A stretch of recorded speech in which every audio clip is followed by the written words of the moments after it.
रोहिक academy के digital platform पर आप सभी का हार्दिक स्वागत है। हम चर्चा कर रहे थे राजस्थान की आर्थिक समीक्षा 2023-24 से संबंधित, जिसमें हमने अभी तक राजस्थान का आर्थिक परिदृश्य देखा था। उसके बाद कृषि तथा समंचित एग्रीकल्चर एंड अलाइड सेक्टर अपना चल रहा था। उसमें हमने विभिन्न टॉपिक देखे थे तथा आज अपना जो चर्चा का बिंदु है वो रहने वाला है विभिन्न योजनाएं। सरकार द्वारा कृषि क्षेत्र तथा उससे संबंधित जो संबंध क्षेत्र है, अलाइड सेक्टर है, उसमें नवाचार लाने के लिए कौन कौन सी योजनाएं लाई जा रही है, उससे संबंधित अपनी चर्चा रहने वाली है। यदि हम बात करें agriculture and allied sector, agriculture and allied sector अपनी पहले ये चर्चा हो चुकी है कि एग्रीकल्चर क्या है, किस तरह उसके संबंध क्षेत्र है। यदि हम वापस से रिकॉल करना चाहें तो कृषि वह प्राथमिक गतिविधि थी, कृषि वह प्राथमिक गतिविधि थी जो कि हमें खाद्यान्न उपलब्ध कराती है, साथ ही साथ द्वितीय गतिविधि के लिए उद्योग क्षेत्र के लिए यह कच्चा माल भी प्रोवाइड करवाती है। साथ ही हमने देखा था कि पॉपुलेशन का, जनसंख्या का लगभग 60 से 62% अपने जीविकोपार्जन हेतु लाइवलीहुड हेतु कृषि कार्यों में डायरेक्ट या इनडायरेक्ट रूप से इनमें संलिप्त है, इनमें लगा हुआ है। तो हम यदि बात करें कि जो योजनाएं हैं वह जो सरकार द्वारा स्कीम्स प्लान्स हैं वो किस तरह कृषि क्षेत्र में सहायक सिद्ध होते हैं तथा कृषि क्षेत्र में नवाचार या किसानों की आय में वृद्धि करने के लिए या फिर कृषि पद्धति है उसको वैज्ञानिक दृष्टिकोण प्रदान करने के लिए किस तरह योजनाएं लाई जाती है। और मुख्य भूमिका इसमें होती है राजस्थान कृषि विभाग, एग्रीकल्चर डिपार्टमेंट ऑफ राजस्थान।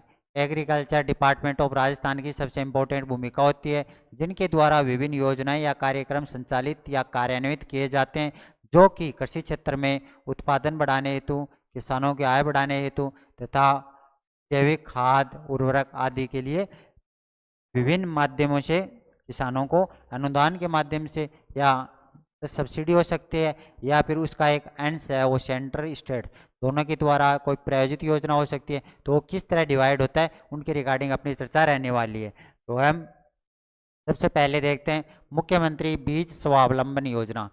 मुख्यमंत्री बीज स्वावलंबन योजना है, यह राजस्थान कृषि विभाग द्वारा संचालित या क्रियान्वित की जा रही है, जो कि वर्ष 2017 में मुख्यमंत्री बीज स्वावलंबन योजना है। यह वर्ष 2017 में राजस्थान में टोटल 10 कृषि जलवायु प्रदेश या क्षेत्र है, तो उनमें से 3 में स्टार्ट की थी। वर्ष 2017 में 3 कृषि जलवायु खंडों कोटा, भीलवाड़ा, उदयपुर 3 कृषि जलवायु प्रदेश है, वहाँ पे मुख्यमंत्री बीज स्वावलंबन योजना को शुरू किया गया था। ये स्टेटमेंट करेक्ट है। और हमें क्या बताना है कि जो मुख्यमंत्री बीज स्वावलंबन योजना है उसके रिगार्डिंग उससे संबंधित कौन सा कथन असत्य है, करेक्ट नहीं है। दूसरा अपना स्टेटमेंट है, इसका पर्पज, इसका उद्देश्य था कृषकों द्वारा स्वयं के खेतों में, कृषक किसान होता है उसके द्वारा स्वयं के खेतों में अच्छी किस्म हाई वेराइटी के बीज उत्पादन को बढ़ावा देना। किसानों द्वारा स्वयं के ही खेतों में उच्च क्वालिटी के, हाई क्वालिटी के बीजों के उत्पादन को बढ़ावा देना इस योजना का मुख्य उद्देश्य था। तीसरा स्टेटमेंट है, इस योजना के तहत गेहूं, जौ, चना, जवार, सोयाबीन, गेहूं, जौ, चना, जवार, सोयाबीन, मूंग, मोठ, मूंगफली, उड़द आदि की 10 वर्ष से कम अवधि तक की पुरानी किस्मों का बीज उत्पादन। हमें ये ध्यान रखना है कि इन विभिन्न फसलों की जिसकी हमने चर्चा की, गेहूं, जौ, चना, जवार, मूंगफली आदि 10 वर्ष से कम, इनकी जो टाइम ड्यूरेशन है, समयावधि वो 10 वर्ष से कम है, वो बीज उत्पादन करना, उनका बीजों का उत्पादन किया जाना इस योजना में सम्मिलित किया गया। नेक्स्ट है वर्ष 2018-19 में, यह योजना शुरू हुई थी 2017 में, जबकि अभी बात हो रही है 2018-19 में। जो राजस्थान में 10 कृषि जलवायु प्रदेश हैं, यदि हम बात करें कि 10 कृषि जलवायु प्रदेश हैं, तो first A, first B, first C, तीन तो फर्स्ट में, सेकंड ए तथा B, third A B, fourth A तथा बी, तथा फिफ्थ जो कि आड़ती वाला प्रदेश है या फिर राजस्थान का दक्षिणी क्षेत्र है वहाँ पे। तो ये टोटल 10 कृषि जलवायु प्रदेश हैं। ये हमारे इकोनॉमिक सर्वे में अलग से दिया हुआ है। किसी नेक्स्ट क्लास में हम इसके रिगार्डिंग डिस्कशन करेंगे कि कौन से कृषि जलवायु प्रदेश में खरीफ की फसल मुख्यतः कौन सी है, रबी की फसल कौन सी है, पर्टिकुलर क्षेत्र का नाम क्या है, ये अलग से एक अपना वीडियो रहेगा, उसमें डिस्कशन करेंगे। तो टोटल 10 कृषि जलवायु खंड है, उनमें इनको क्रियान्वित नहीं किया, जबकि 2017 में जब मुख्यमंत्री बीज स्वावलंबन योजना को शुरू किया गया था तो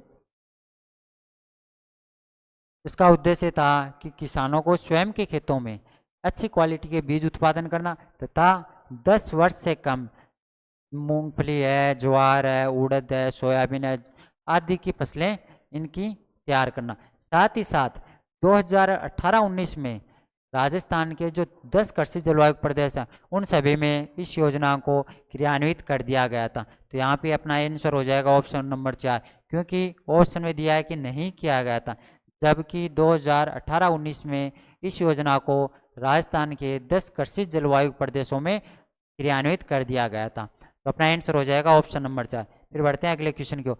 निम्नलिखित में से कौन सी योजनाएं एवं कार्यक्रम कृषि विभाग द्वारा संचालित, जो एग्रीकल्चर डिपार्टमेंट है राजस्थान का उसके द्वारा जो ऑप्शन में दी हुई है, इनमें से कौन सी योजना है वो संचालित की जा रही। अपने पास पहला ऑप्शन है बीज minikit.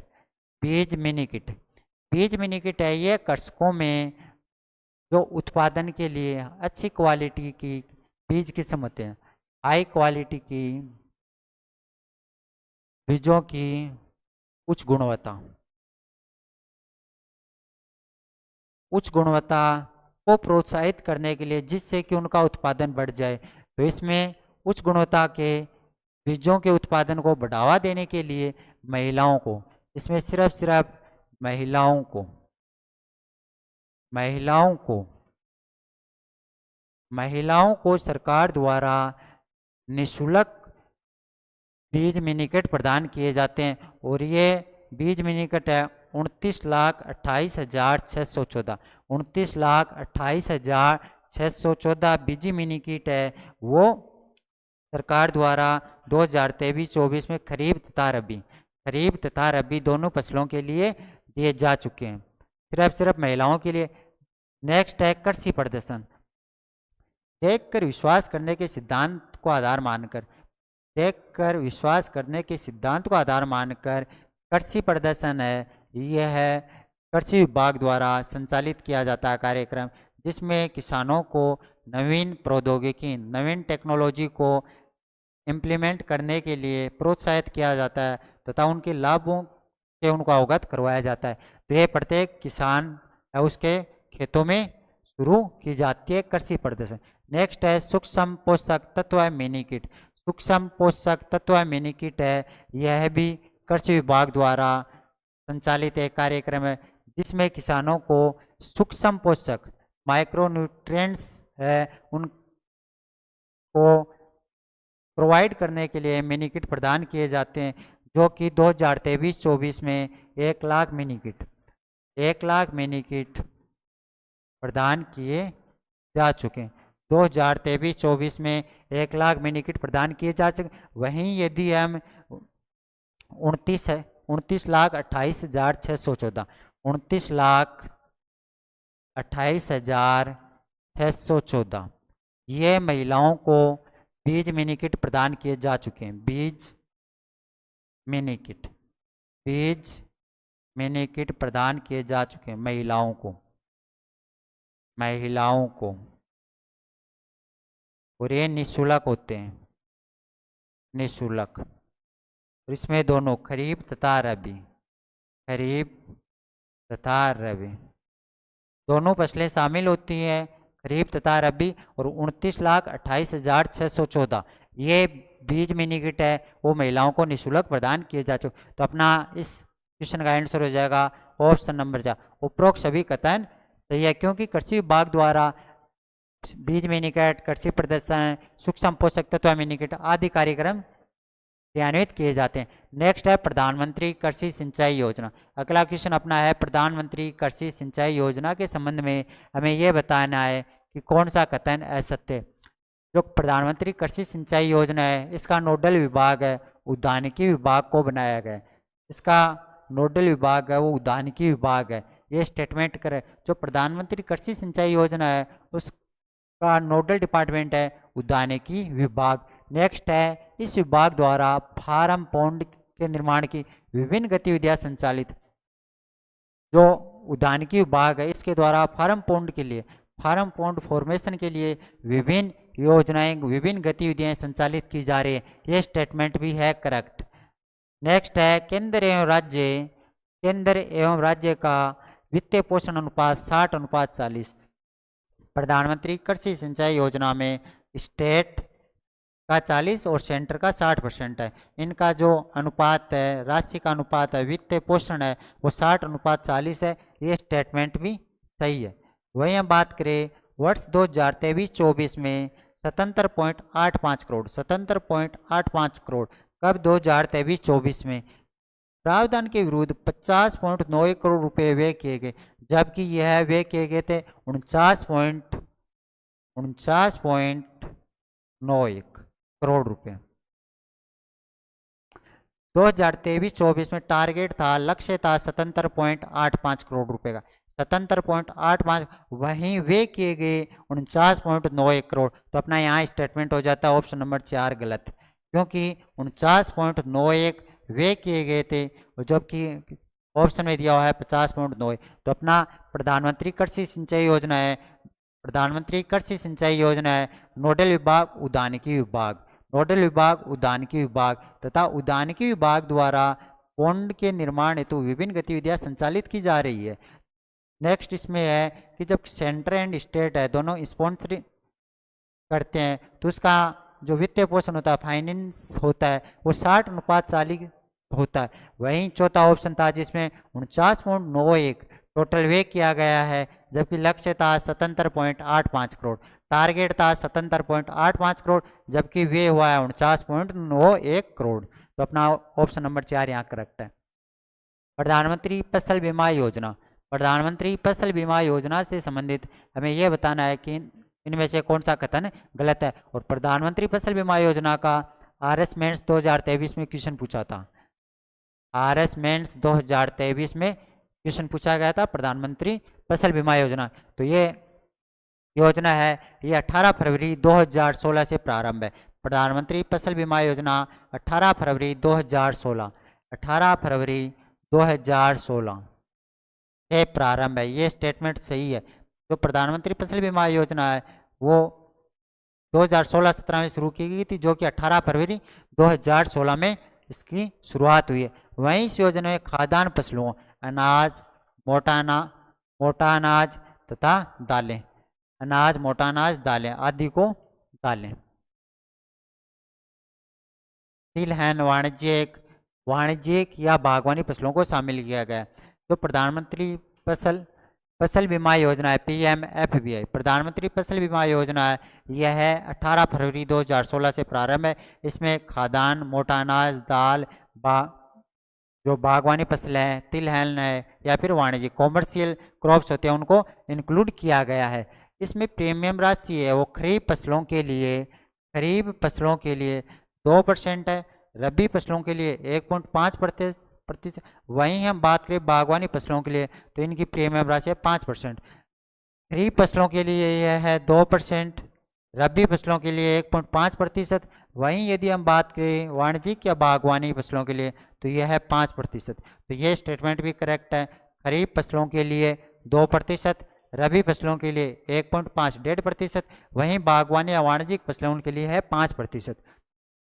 Government of India Bharat सरकार द्वारा संशोधित निर्देशानुसार 2020 के अनुसार जो असिंचित क्षेत्र है, एक असिंचित क्षेत्र है, दूसरा सिंचित क्षेत्र है, इनके लिए अधिकतम प्रीमियम का अनुदान जो प्रदान किया जाता है उसमें संशोधन किया गया था, जिसके अनुसार असिंचित क्षेत्र होते हैं उनके लिए यह राशि 30% है। वहीं सिंचित क्षेत्रों की बात करें तो यह राशि 25%। सिंचित क्षेत्र होते हैं उनमें 30% तथा असिंचित क्षेत्रों में 25%। और यह है गवर्नमेंट ऑफ इंडिया ने 2020 में संशोधन किए थे। तो अपने ऑप्शन में दिया हुआ है सिंचित क्षेत्रों के लिए 25% तथा सिंचित क्षेत्रों के लिए 30%। अधिकतम प्रीमियम पर अनुदान भारत सरकार द्वारा वहन किया जाएगा। तो यहाँ पे ये स्टेटमेंट गलत हो जाए, क्योंकि इनको वाइस वर्सा करके दिया हुआ है कि सिंचित क्षेत्र है उसके लिए यह 30% नहीं, सिंचित क्षेत्र है उसके लिए 25% है, असिंचित क्षेत्र के लिए यह 30% है। असिंचित के लिए यहाँ पे 30, वहीं बात करें सिंचित के लिए यह है 25। तो अपना ऑप्शन नंबर 4 है यहाँ पे गलत हो जाता है, जो कि हमने देखा। फिर नेक्स्ट क्वेश्चन देखते हैं, निम्नलिखित में से राष्ट्रीय कृषि विस्तार एवं तकनीकी विस्तार, राष्ट्रीय कृषि विस्तार एवं तकनीकी मिशन NMAET, राष्ट्रीय कृषि विस्तार एवं तकनीकी मिशन से संबंधित हमें तथ्य कथन नहीं है, उसकी पहचान करनी है। जो राष्ट्रीय कृषि विस्तार एवं तकनीकी मिशन है यह वर्ष 2014 में शुरू हुआ था, वर्ष 2014 जो कि 12वीं पंचवर्षीय 5 ईयर प्लान कौन सा था, 12वां जो 5 ईयर प्लान था, 12वीं पंचवर्षीय योजना थी 2014 में। उस टाइम राष्ट्रीय कृषि विस्तार एवं तकनीकी मिशन शुरू हुआ था।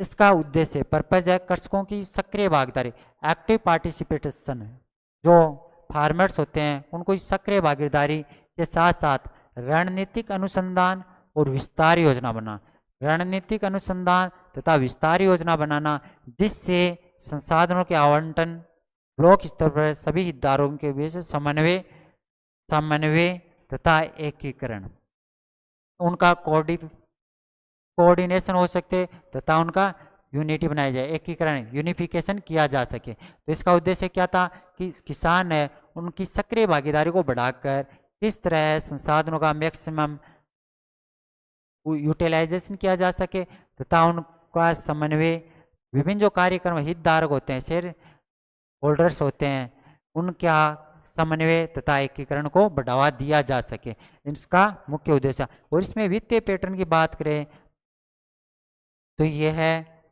70:30, यह 70:30 ना होकर यह 60:40, 60:40 है, 60:40 है।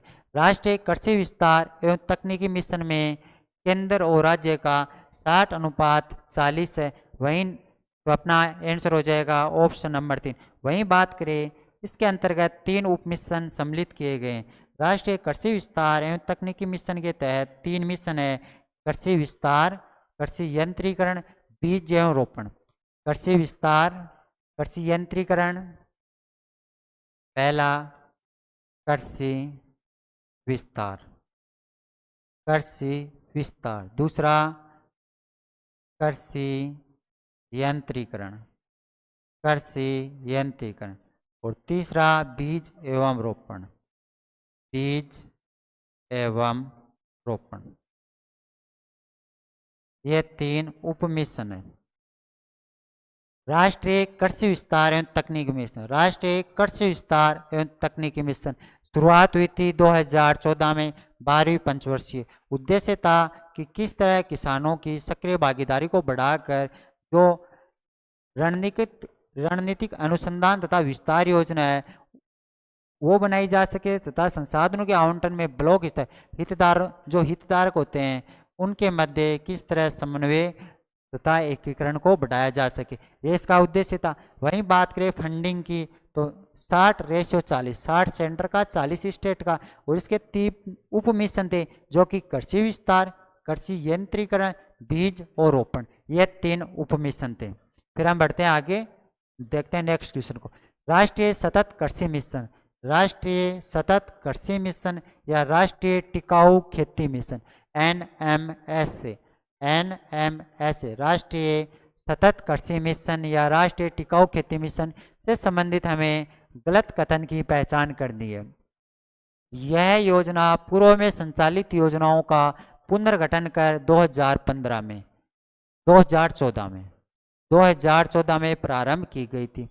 जो राष्ट्रीय सतत कृषि मिशन है या राष्ट्रीय टिकाऊ खेती मिशन है, यह 2014 में शुरू की गई थी। इसमें राष्ट्रीय सूक्ष्म सिंचाई मिशन, राष्ट्रीय सूक्ष्म सिंचाई मिशन, साथ ही राष्ट्रीय जैविक खेती परियोजना, राष्ट्रीय मृदा स्वास्थ्य एवं उर्वरता प्रबंध परियोजना तथा वर्षा आधारित क्षेत्र विकास कार्यक्रम, जिसमें जलवायु परिवर्तन को भी सम्मिलित किया गया था। तो इन सभी योजनाओं को पुनर्गठित करके वर्ष 2014 में राष्ट्रीय टिकाऊ खेती मिशन, राष्ट्रीय टिकाऊ खेती मिशन या फिर राष्ट्रीय सतत कृषि मिशन की शुरुआत वर्ष 2014 में की गई थी।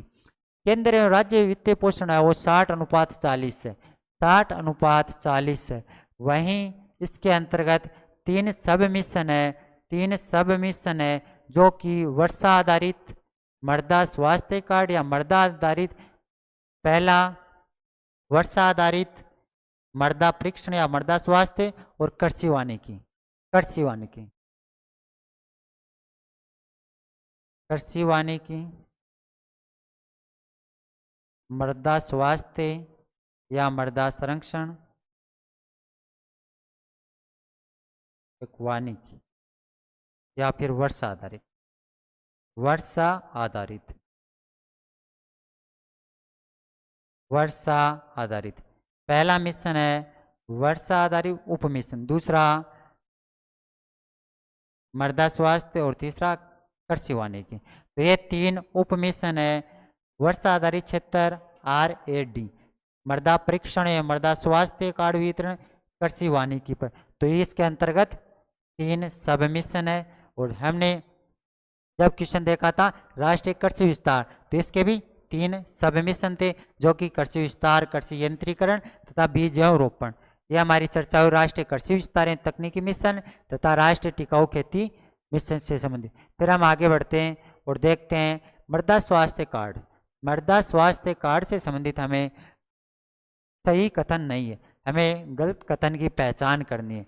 मृदा स्वास्थ्य कार्ड है यह 19 फरवरी 2015, 19 फरवरी 2015 को प्रधानमंत्री नरेंद्र मोदी द्वारा सूरतगढ़ गंगानगर, शुरुआत कहाँ से हुई थी? सूरतगढ़ गंगानगर से, सूरतगढ़ गंगानगर से 19 फरवरी 2015, 19 फरवरी 2015 को माननीय प्रधानमंत्री जी द्वारा सूरतगढ़ गंगानगर से इसकी शुरुआत की गई थी। और इसकी टैगलाइन है स्वस्थ धरा खेत हरा, टैगलाइन है स्वस्थ धरा खेत हरा। यदि धरा स्वस्थ है तो खेत भी हरा होगा, स्वस्थ धरा खेत हरा, ये इसकी टैगलाइन है, ये इसकी टैगलाइन है। प्रत्येक 2 वर्षों में किसानों को मृदा स्वास्थ्य कार्ड जारी कर देश के प्रत्येक खेत की मिट्टी की उर्वरता, 2 वर्षों में किसानों को मृदा स्वास्थ्य कार्ड, प्रत्येक खेत की मिट्टी की उर्वरता, मिट्टी की फर्टिलिटी, मिट्टी की उर्वरता है, प्रत्येक 2 वर्ष के बाद किसानों को मृदा स्वास्थ्य कार्ड जारी किए जाएंगे तथा जो उसकी उर्वरा शक्ति है उसका एवोल्यूशन, उसका मूल्यांकन किया जाएगा कि उसमें वृद्धि हुई है, उसमें कमी हुई है, क्या इंप्रूवमेंट किया जा सकता है प्रत्येक 2 वर्ष। नेक्स्ट है कृषकों को कुल 7,20,000 मृदा स्वास्थ्य कार्ड, 7,20,000 मृदा स्वास्थ्य कार्डों का लक्ष्य रखा गया था, जो कि 7,21,000 मृदा स्वास्थ्य कार्ड वितरित, 7,21,000, 7,21,000 मृदा स्वास्थ्य कार्ड वितरित किए गए थे, जबकि ऑप्शन में है 7,19,000, यहाँ पे ये गलत है। और ये राज्य के सभी 352 ब्लॉक में लागू है। मृदा स्वास्थ्य कार्ड है ये जो राज्य के 352 ब्लॉक है सभी में लागू है। हमने देखा 19 फरवरी 2015 को सूरतगढ़ गंगानगर में माननीय प्रधानमंत्री नरेंद्र मोदी जी द्वारा मृदा स्वास्थ्य कार्ड योजना को शुरू किया गया था, जो जिसकी टैगलाइन थी स्वस्थ धरा खेतरा। इसकी टैगलाइन क्या थी? स्वस्थ धरा खेतरा, स्वस्थ धरा खेतरा टैगलाइन थी। वहीं प्रत्येक 2 वर्षों में किसानों को मृदा स्वास्थ्य कार्ड वितरित किए जाएंगे और उसका ये मूल्यांकन किया जाएगा कि खेती में जो प्रत्येक खेत की उर्वरा शक्ति है उसमें कमी आई है कि उसमें वृद्धि हुई है या उसमें क्या संशोधन। वहीं बात करें नेक्स्ट की तो कृषकों को 7,20,000 का टारगेट था और टारगेट से ज़्यादा 7,21,000 मृदा स्वास्थ्य कार्ड वितरित किए गए। तो अपना यहाँ पे ऑप्शन हो जाएगा 4 नंबर गलत है। फिर हम आगे देखते हैं खाद्य सुरक्षा, राष्ट्रीय खाद्य सुरक्षा and national food security mission NFSM, राष्ट्रीय खाद्य सुरक्षा मिशन के संबंध में हमें सही कथन की पहचान करनी है। पहला कथन है यह केंद्र प्रवर्तित योजना है जो कि 2007-8 से गेहूं एवं दलहन, केंद्र प्रवर्तित योजना है जो कि 2007-8 से गेहूं एवं दलहन के लिए शुरू की गई थी। हमें याद रखना है 2007-8 में है और किसके लिए, गेहूं एवं दलहन के लिए इसकी शुरुआत हुई थी। और इसमें वित्तीय पोषण है वो 60:40, केंद्र सरकार द्वारा 60%, वहीं राज्य सरकार द्वारा 40% वहन किया जाता है। 2010-11 में 7-8 में राष्ट्रीय खाद्य सुरक्षा मिशन है, 7-8 में शुरू है, फंडिंग 60:40 है तथा 2010-11 में राज्य के सभी जिलों को दलहन हेतु, शुरुआत में यह है गेहूं एवं दलहन दोनों के लिए शुरुआत हुई थी, जबकि 2010-11 में राज्य के सभी जिलों को दलहन हेतु इसमें शामिल कर लिया गया था। कब, 2010-11 में दलहन हेतु राज्य के सभी जिलों को इसमें शामिल कर लिया। तो हमें सत्य कथन बताना था, ऑप्शन नंबर 4 उपरोक्त सभी कथन सत्य। नेक्स्ट है निम्नलिखित प्रधानमंत्री कुसुम योजना। नेक्स्ट क्वेश्चन अपना है प्रधानमंत्री कुसुम योजना के संबंध में हमें असत्य कथन बताना है। कुसुम योजना, प्रधानमंत्री PM कुसुम योजना के संबंध में हमें असत्य, प्रधानमंत्री के का किसान, यहाँ पे जो कुसुम योजना है इसकी फुल फॉर्म जो कुसुम इंग्लिश का वर्ड है उसी से ली गई है, किसान ऊर्जा सुरक्षा एवं उत्थान महाअभियान। कुसुम किसान ऊर्जा सुरक्षा एवं उत्थान महाअभियान, प्रधानमंत्री किसान ऊर्जा सुरक्षा उत्थान अभियान फरवरी 2020 से की गई थी। इसकी शुरुआत फरवरी 2020 से की गई थी, जबकि हमें पता है PM कुसुम योजना है यह फरवरी 2019 से शुरू की गई थी। तो यहाँ पे अपना पहला स्टेटमेंट ही गलत हो जाता है, क्योंकि फरवरी 2019 से PM कुसुम योजना की शुरुआत की गई थी। तो अपना आंसर 1 नंबर हो जाए। नेक्स्ट है इसका उद्देश्य, इसका पर्पज है सोलर पंप तथा बंजर भूमि पर सोलर पैनल लगाना।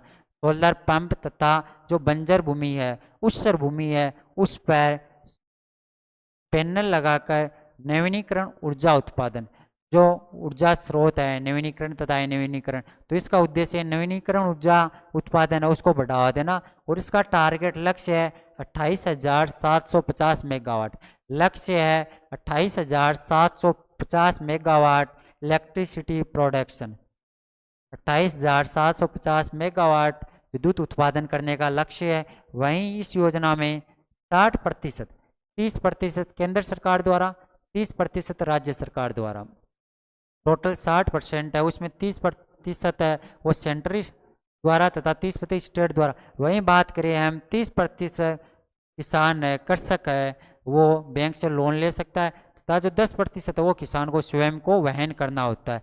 टोटल इसमें 60% है, इसमें 30% सेंटर तथा 30% स्टेट।